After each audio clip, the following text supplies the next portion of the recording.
This is Naman Pathak and welcome to all in Digital Vidyapeeth. Guys, in this video we will discuss about what is colloidal solution. जैसा कि हम last video में discuss कर चुके हैं कि suspension क्या होता है और उससे भी लास्ट वीडियो में हमने सोल्यूशन के बारे में डिटेल्ड स्टडी करी थी। जितनी भी हमने वीडियो इस टॉपिक से रिलेटेड डिस्कस करी थी उन सब का जो लिंक है वो डिस्क्रिप्शन बॉक्स में मैंने दे दिया है। आप उन वीडियोस को सबसे पहले देखें तभी आपको आगे की वीडियोस समझ में आएंगी, और डिस्क्रिप्शन के साथ साथ मैंने आई बटन में भी उनका लिंक दे दिया है। बिना टाइम को वेस्ट करते हुए आज हम कॉलोइडल सॉल्यूशन को समझते हैं और डिटेल में स्टडी करते हैं। Let's start now. The mixture obtained by group D in activity 2.2 is called a colloid और ए कॉलोइडल सॉल्यूशन। तो जैसा कि हमने एक्टिविटी 2.2 में डिस्कस कर लिया था कि ग्रुप डी को कॉलोइड या फिर कॉलोइडल सॉल्यूशन बता दिया गया था।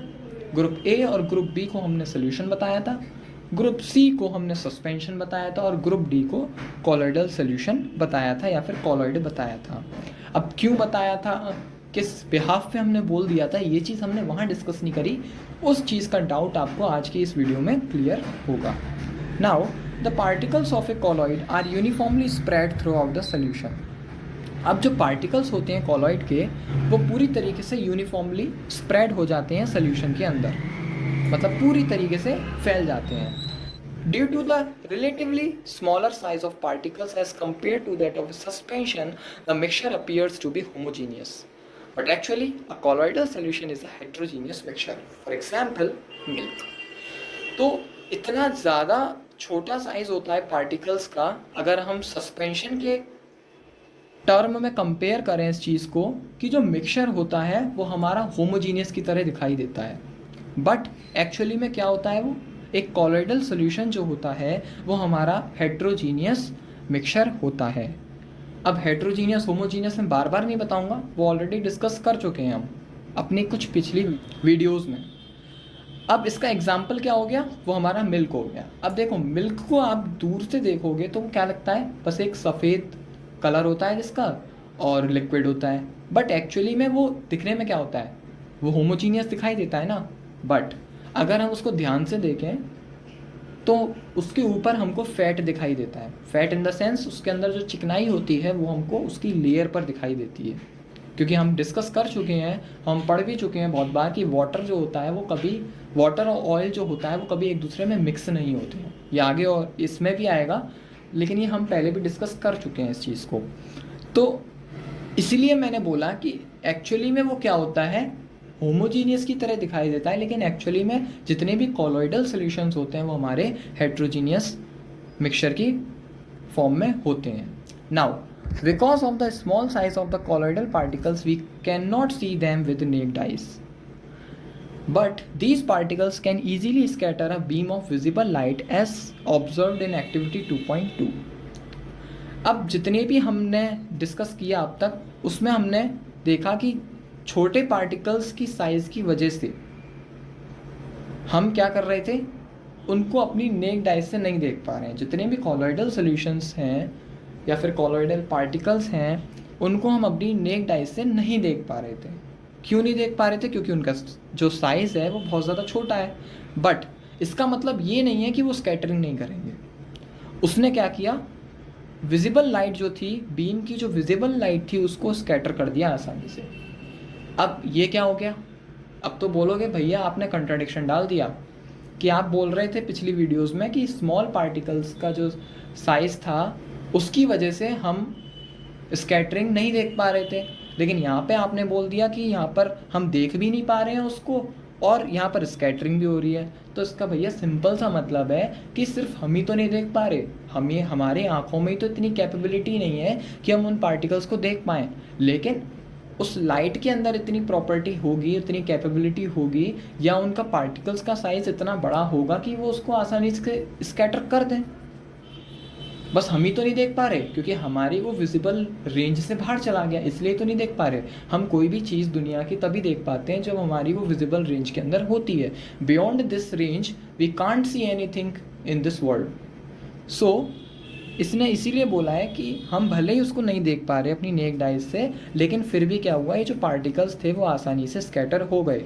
जो कि एक्टिविटी 2.2 में जिसने भी ऑब्जर्वेशन करी होगी उसको दिखा होगा। अब ये जो स्कैटरिंग होती है बीम ऑफ लाइट की, इसी को हम टिंडल इफेक्ट बोलते हैं। और ये टिंडल इफेक्ट एक साइंटिस्ट थे जिन्होंने इस इफेक्ट को डिस्कवर किया था और उनके बेसिस पे इनका नाम पड़ गया। अब अगर टिंडल इफेक्ट की मैं प्रॉपर डेफिनेशन की बात करूं तो सिंपल से वर्ड में बात करूं तो वो ये होगी कि स्कैटरिंग जो होती है लाइट की कॉलॉइडल पार्टिकल्स द्वारा, वही हमारा टिंडल इफेक्ट कहलाता है। The scattering of light by colloidal particles is known as Tyndall effect. अब टिंडल इफेक्ट हम प्रैक्टिकली कहाँ देख सकते हैं? तो टिंडल इफेक्ट को हम प्रैक्टिकली अपने घर में भी देख सकते हैं और डेंस फॉरेस्ट में भी देख सकते हैं। घर में कैसे देख सकते हैं? जहाँ हमारा जाल लगा होता है, जिसको कुछ लोग टट्टर भी बोलते हैं, वहाँ से जो लाइट आ रही होती है किसी डार्क रूम में, कभी आपने देखा होगा कि एक बिल्कुल पतली सी लाइन आ रही होती है और वो हमारी जिस रूम में भी वो पड़ रही है, तो उसके अंदर क्या दिखाई देता है हमको? कुछ पार्टिकल्स जो हमारे हैं वो मूव होते हुए दिखाई देते हैं। तो ये हमारा एक बेस्ट एग्जाम्पल है टिंडल इफेक्ट को देखने का। ठीक है। Now Tyndall effect can also be observed when a fine beam of light enter a room through a small hole. This happens due to the scattering of light by the particles of dust and smoke in the air. तो जो मैंने अभी discuss किया है उसने दोबारा उस चीज़ को रिपीट कर दिया है कि जो टिंडल इफेक्ट होता है उसको हम कहाँ ऑब्जर्व कर सकते हैं? जो बीम ऑफ लाइट हमारी रूम में एंटर कर रही है किसी भी स्मॉल होल से, छोटे होल से जहाँ से वो लाइट आ रही है और हमारे रूम में एंटर कर रही है, वहाँ पर हम आसानी से टिंडल इफेक्ट देख सकते हैं। क्यों? क्योंकि ये किस वजह से हो रहा है? ये हो रहा है स्कैटरिंग ऑफ लाइट। अब वो स्कैटरिंग ऑफ लाइट कौन कर रहा है? किसके पार्टिकल्स कर रहे हैं? वो कर रहे हैं डस्ट और स्मोक के पार्टिकल्स, जो कि एयर में प्रेजेंट है। इसलिए हमको क्या दिखाई देते हैं? एयर के और स्मोक के पार्टिकल्स दिखाई देते हैं, जिसकी वजह से हम उसको टिंडल इफेक्ट बोलते हैं।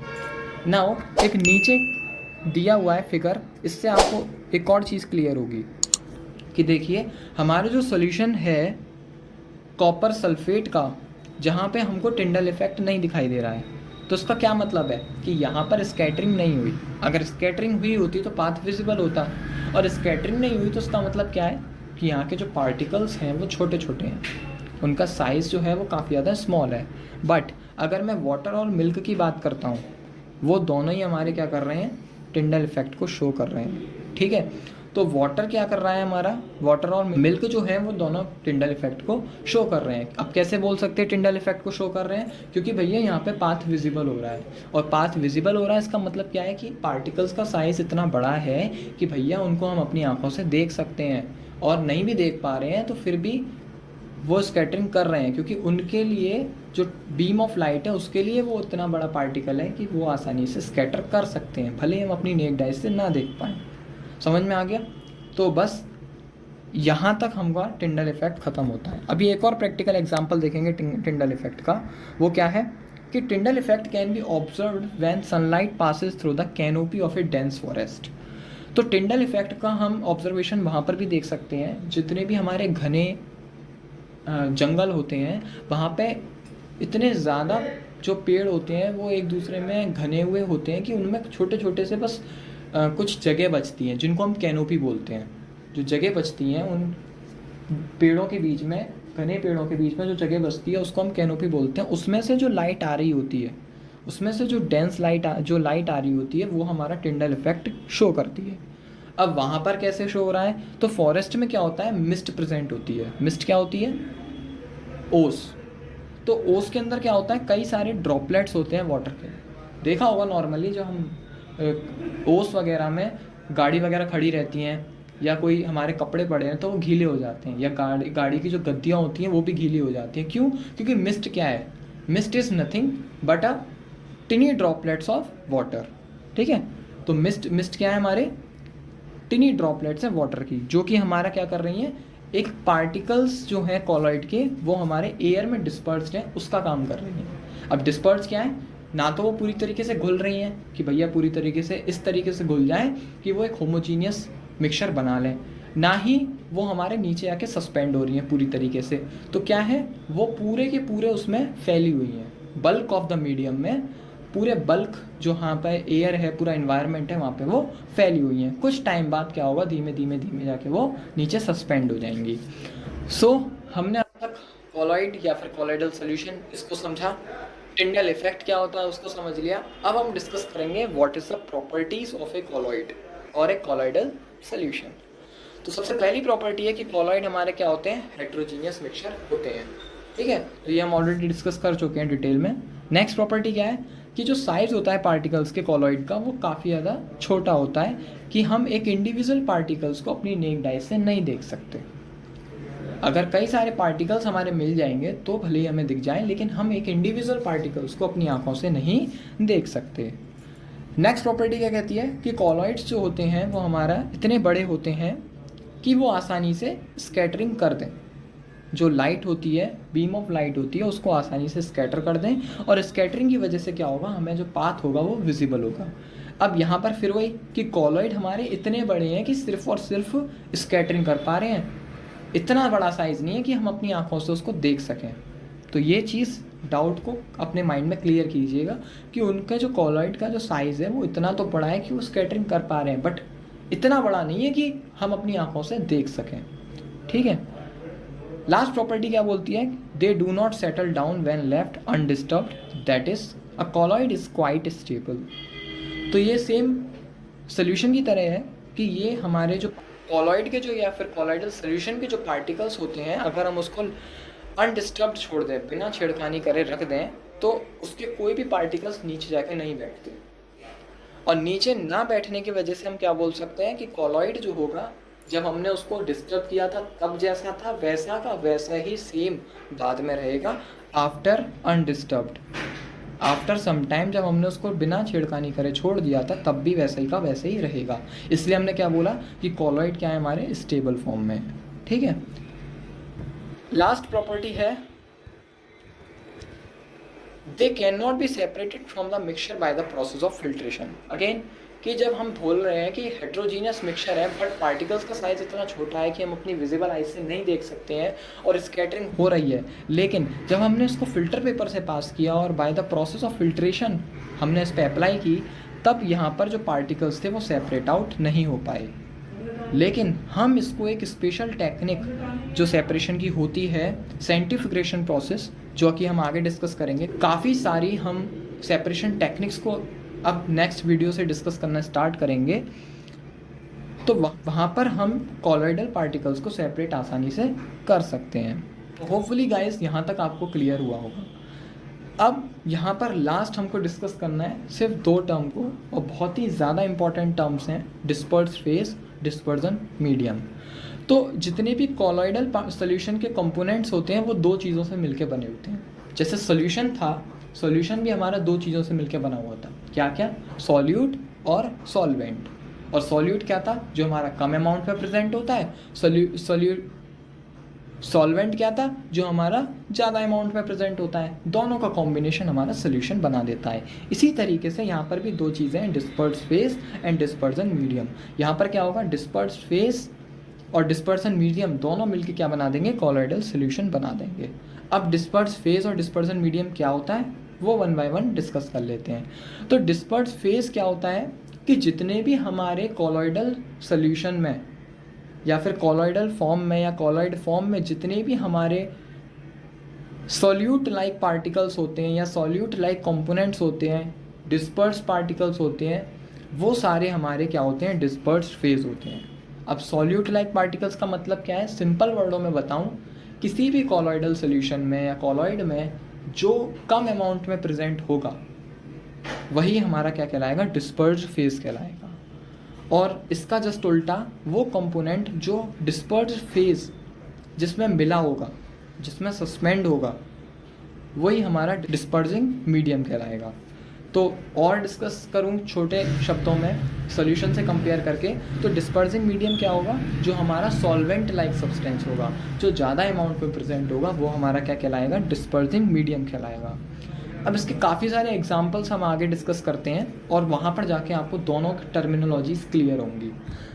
Next, colloid are classified according to the state, solid, liquid or gas of the dispersing medium and the dispersed phase.